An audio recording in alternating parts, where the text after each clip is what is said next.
Salve! Salam jumpa kembali dengan saya Romo Adnan di dalam channel ini. Semoga Bapak Ibu Saudara-saudari dalam keadaan sehat walafiat. Di pagi hari ini saya akan menyuguhkan renungan yang saya bawakan ini. Semoga berguna untukmu sekalian. Selamat menonton, selamat berefleksi. Tuhan sertamu dan sertamu juga. Inilah Injil Yesus Kristus menurut Lukas. Dimuliakanlah Tuhan. Injil Lukas bab 10 ayat 38 sampai 42. Ketika Yesus dan murid-muridnya dalam perjalanan, tibalah ia di sebuah kampung. Seorang perempuan bernama Marta menerima dia di rumahnya. Perempuan itu mempunyai seorang saudara yang bernama Maria. Maria itu duduk di dekat kaki Tuhan dan terus mendengarkan perkataannya. Sedang Marta sibuk sekali melayani. Ia mendekati Yesus dan berkata, "Tuhan, tidakkah engkau peduli bahwa saudaraku membiarkan aku melayani seorang diri? Suruhlah dia membantu aku." Tetapi Yesus menjawabnya, "Marta, Marta, engkau khawatir dan menyusahkan diri dengan banyak perkara. Tetapi hanya satu saja yang perlu. Maria telah memilih bagian yang terbaik yang tidak akan diambil daripadanya." Demikianlah Injil Tuhan, terpujilah Kristus. Bapak Ibu Saudara-saudari yang terkasih di dalam Kristus. Sebuah lirik lagu dari grup band Dewa 19 bunyinya demikian. Hidup adalah perjuangan. Dan memang hidup itu penuh perjuangan dan tidak ada yang instan. Manusia tidak bisa tidak berjuang. Yang tidak berjuang pun mesti berjuang. Kebanyakan orang mengatakan hidup ini keras, sehingga orang perlu bekerja keras untuk hidupnya. Namun di sini juga bisa terjadi sebuah pembenaran. Maka tak heran kalau orang sibuk bekerja keras dan lupa menyediakan waktu untuk orang tersayangnya, untuk keluarganya, dan untuk Tuhan. Dalam Injil hari ini mengisahkan kepada kita dua tipe orang beriman, yaitu tipe pertama, sosok Marta. Menerima Tuhan Yesus di rumahnya, tapi kemudian ia sibuk sekali melayani. Ia bahkan datang mengeluh kepada Tuhan Yesus bahwa seolah-olah Tuhan Yesus tidak peduli dengannya dan membiarkannya bekerja sendirian tanpa dibantu oleh saudaranya. Tipe kedua, sosok Maria. Duduk di dekat kaki Tuhan dan terus mendengarkan perkataannya. Kedua tokoh ini memiliki kesamaan dan juga perbedaan. Kesamaannya adalah keduanya memperlakukan seorang tamu sebagai raja. Keduanya menerima dan menghormati seorang tamu, yaitu Tuhan Yesus. Perbedaannya adalah Marta memilih sibuk melayani sampai lupa kalau tamu yang sedang berada di rumahnya adalah Tuhan Yesus. Marta sibuk dengan urusan duniawi sampai tidak ada waktu lagi untuk duduk dengan tamu. Sementara Maria meluangkan waktunya untuk duduk mendengarkan perkataan Tuhan. Maria tidak sibuk dengan urusan duniawi, tapi ia sibuk dengan urusan surgawi. Karena ia sadar bahwa yang berkunjung ke rumahnya itu adalah Tuhan. Dari kedua sosok ini, Tuhan Yesus justru memuji Maria. Karena ia telah memilih bagian yang terbaik yang tidak akan diambil daripadanya. Dan kepada Marta, Tuhan Yesus ingatkan agar tidak khawatir dan menyusahkan diri dengan banyak perkara. Ada satu yang perlu. Berhenti dari kesibukan, lalu duduk dan mendengarkan perkataan Tuhan.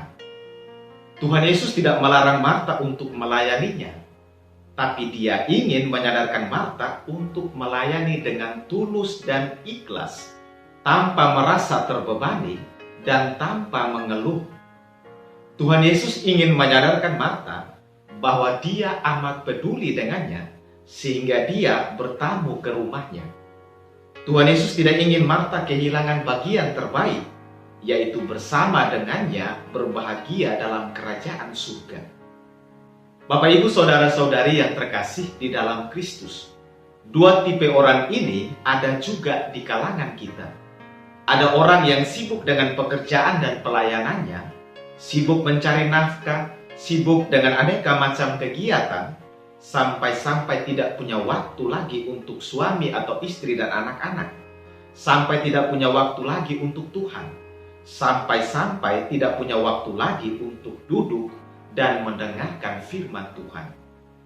Lalu karena jenuh, mulai mengalami kekeringan hidup, tidak mendapatkan apa-apa, yang diharapkan gagal, ada kesulitan dalam pekerjaan, barulah ia mengeluh kepada Tuhan, seolah-olah Tuhan tidak peduli kepadanya.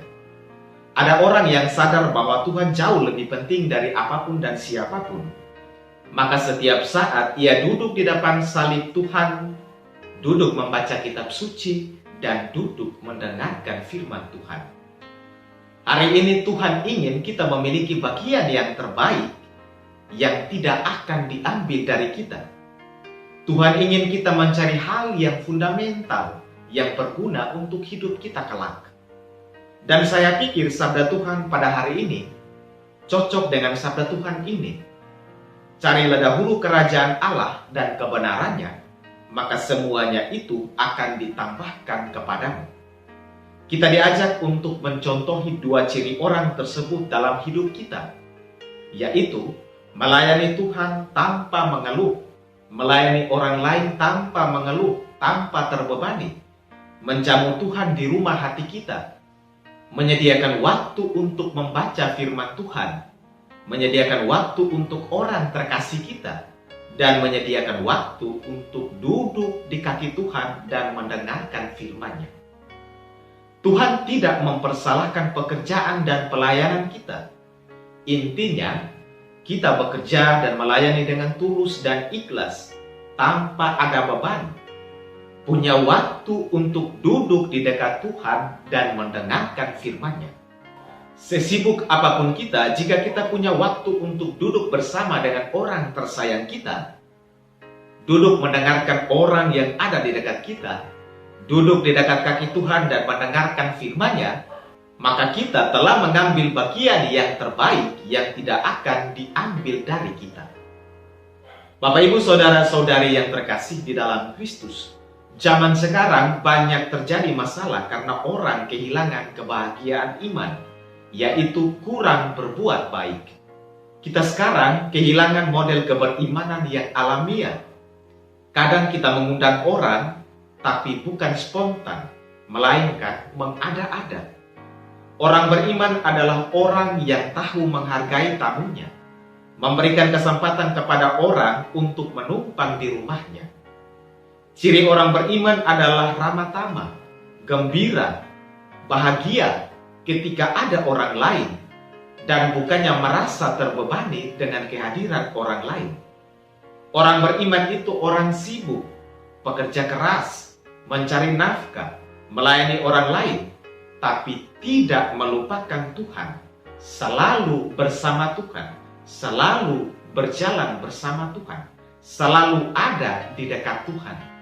Orang beriman itu punya waktu untuk duduk dengan orang yang ada di dekatnya, duduk dengan orang terkasihnya, duduk mendengarkan perkataan orang terkasihnya, dan bukannya sibuk dengan handphone, gadget, atau game online.